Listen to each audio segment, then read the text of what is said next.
नमस्कार साथी। स्वागत है आप सभी के अपने चैनल धाकरे क्लास पर। मैं दिलीप धाकरे फिर से आपका एक बार स्वागत करता हूँ।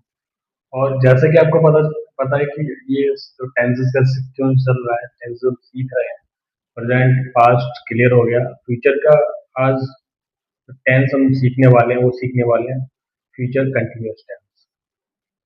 तो दोस्तों, प्रेजेंट यानी फ्यूचर इंडेफिनिट में हम सीख चुके हैं कि आई वी के साथ फैल और शेष अन्य सभी के साथ विल का प्रयोग करता है। फ्यूचर की जो डेफिनेशन थी वो गा गी के अंत में आता है ना। तो फ्यूचर इंडेफिनिट की बाकी आज हम बात करेंगे फ्यूचर कंटिन्यूस टेंस के बारे में। उसकी पहचान की बात करें, जनित वाक्यों की मुख्य क्रियाओं के अंत में रहा होगा, रही होगी, रहे होंगे, आज शब्द आते हैं फ्यूचर कंटिन्यूस टेंस कहलाते हैं। यानी फ्यूचर में किसी काम के जारी रहने की बात की जाती है ना। तो चलिए एक बार इसका जो ऑर्डर है वो समझ लेते हैं कि इसको कैसे फ्रेम करेंगे। और बहुत ही आसान है, समझ लेते हैं एक बार। क्योंकि हमें पहले फ्यूचर इंडेफिनिट का पता ही है ऑर्डर, तो सेम उसकी तरह ही होगा, लेकिन कुछ नहीं, एक चीज डिफरेंट होने वाली है। यहाँ विल भी आएगा, सेल भी आएगा ना, और वर्ब का फोर्थ फॉर्म आएगा बस। बाकी सारा सब कुछ वही रहना है। सबसे पहले क्या आएगा हमारा, सब्जेक्ट आएगा। उसके बाद क्या आएगा हमारा,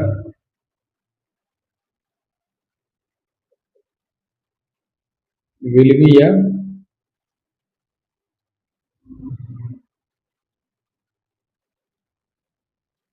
सेल भी, प्लस वर्ब का फोर्थ फॉर्म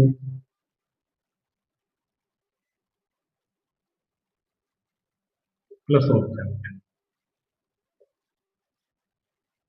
सबसे पहले सब्जेक्ट आएगा ना, उसके बाद क्या आएगा हमारा, विल भी आएगा या सेल भी आएगा, और उसके बाद क्या आएगा वर्ब का फोर्थ फॉर्म प्लस ऑब्जेक्ट। ये ऑर्डर रहने वाला है, क्योंकि फ्यूचर इंडेफिनिट का जो ऑर्डर था उसमें क्या किया था, मतलब उसमें सिर्फ विल भी और सेल भी था, वर्ब का फर्स्ट फॉर्म था। और यहाँ पर क्या चेंजेस है, विल भी और सेल भी हो गया, भी साथ में ऐड हो गया, और वर्ब का फोर्थ फॉर्म आएगा। वर्ब का फोर्थ फॉर्म आप जानते हैं जिसे प्रेजेंट पार्टिसिपल फॉर्म कहते हैं। वर्ब की फर्स्ट फॉर्म में आईएनजी जोड़ने पर बन जाती है। आप समझेंगे इसके बारे में, इसके टेंस कैसे बना सकते हैं।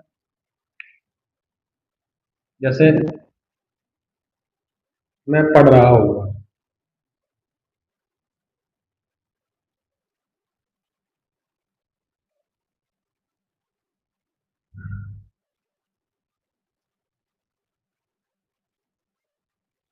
मैं आपको ऑलरेडी बता चुका हूँ कि मॉडर्न इंग्लिश में मोस्टली सेल का यूज नहीं करते हैं। वैसे सेल आई खत्म वी के साथ सेल का यूज होता है, प्रयोग होता है, और से अन्य सभी के साथ विल का। और ये एक और इसका रूल चल लागू होता है कि अगर किसी काम के का कंफर्मेशन होता है, मोस्टली श्योरिटी ज्यादा होती है, श्योरिटी होती है पक्का होगा, तो वहां पर क्या है कि सेल की जगह विल का ही प्रयोग करते हैं। तो यहाँ पर वही फॉर्मेट अप्लाई करेंगे, सेल भी यूज करेंगे। आप क्या विल भी यूज कर सकते हैं, तब भी वो आपका गलत नहीं होगा। तो मैं पढ़ रहा हूँगा, रहा आ रहा है, होऊंगा यानी कि फ्यूचर की बात की जा रही है।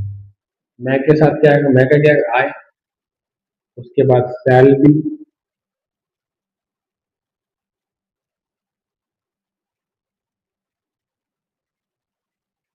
उसके बाद क्या आएगा वर्ब का फोर्थ फॉर्म। स्टडी होता है पढ़ाई करना ना, पढ़ना, तो स्टडी तो लगा देंगे ING, studying, I will be studying,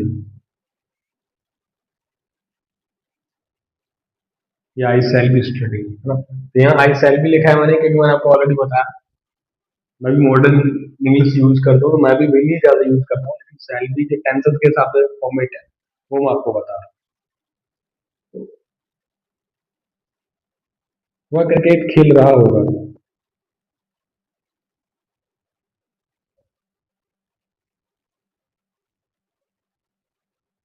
खेल रहा होगा। तो सबसे पहले ही, उसके बाद विल बी। खेलना क्या होता है दोस्तों? प्ले, PLAY, और इसमें लगा दो ING। प्ले किसकी बात की जा रही है? क्रिकेट, CRICKET ना। एक और एग्जांपल लेते हैं।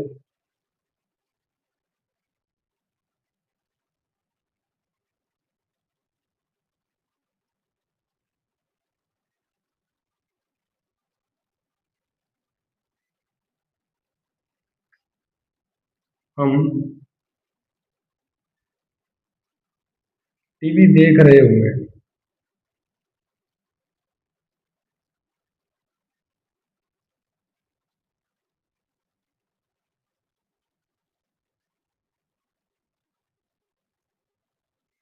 तो हम क्या कहेगा? Be shall be. देखना होता है वॉच, टीवी देखना, वॉचिंग टीवी। तो मित्रों, आपको पता है कि हम अगर नेगेटिव बनाना चाहें तो कुछ नहीं करना है, विल भी सेल भी आ रहा है, उसके बाद जस्ट नॉट लगा। जैसे मैं पढ़ नहीं रहा हूँगा, I shall not be studying. Sorry, it's my mistake. क्या करना है? बी आ रहा है साथ में, मैं भूल गया। सेल भी और विल भी है, तो सेल के बाद आएगा या विल के बाद आएगा? तीसरे नंबर पर आएगा, आई शैल नॉट बी स्टडिंग।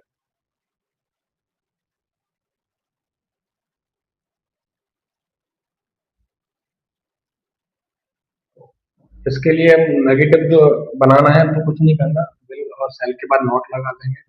अगर हमें इंट्रोगेटिव बनाना है तो कुछ नहीं करेंगे, विल और सेल को पहले रख देंगे ना। जैसे shall I be studying, will he be playing cricket. और अगर हमें इसको WHO वाले वर्ड यूज कर रहे हैं तो सबसे पहले उसकी अंग्रेजी, और उसके बाद जैसे हम इंट्रोगेटिव बनाते हैं वैसे बनाते हैं। बहुत ही बेहद ही आसान है, ज्यादा कुछ टफ नहीं है। अगर आपको कोई इश्यू है तो आप हमें बता सकते हैं, इसके बारे में कमेंट कर सकते हैं। बाकी आप अपनी राय अवश्य दें कि कैसा लगा हमारा वीडियो सेशन। आज के लिए बस इतना ही। बने रहिए हमारे चैनल पर। Thanks for watching.